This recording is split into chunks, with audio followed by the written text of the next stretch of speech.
បាទសួស្តីក៏ដូចជាជំរាបសួរទាំងអស់គ្នាបាទយើងមកមើលទីតាំងសបុកមន់ដែលពុះលេបពងមន់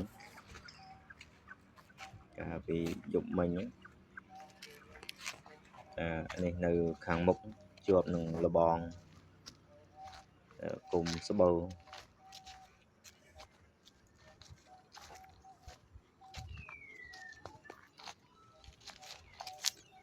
នៅចំកដាលលបងបាទយើងទស្សនាអស់គ្នានេះម៉ានមេកំពុងត្រាប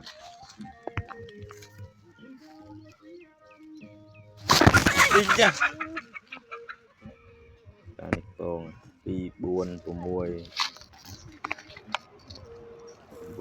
8 9 ពងថ្មីហ្នឹង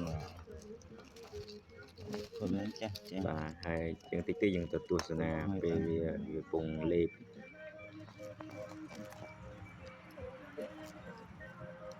ណ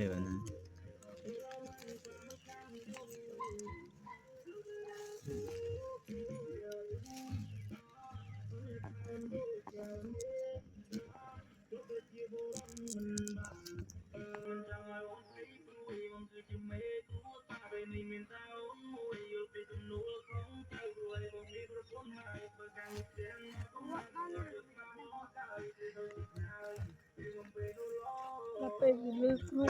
ទៅលែងលើ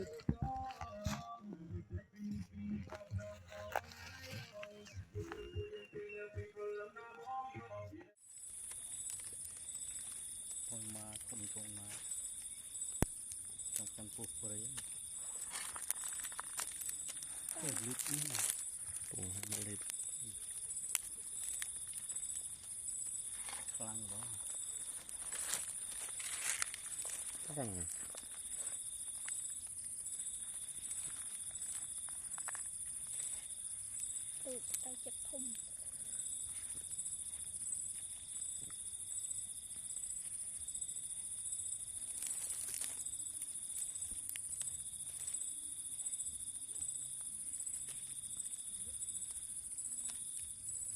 ខំមុនរូបនំមក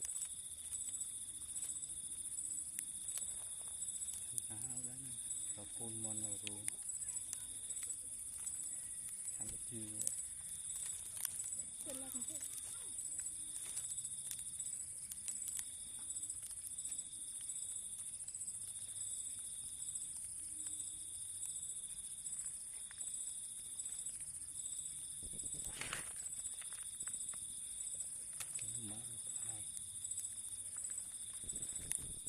លីបរួចអត់រួចចូល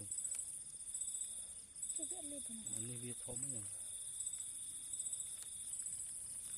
មកវារីក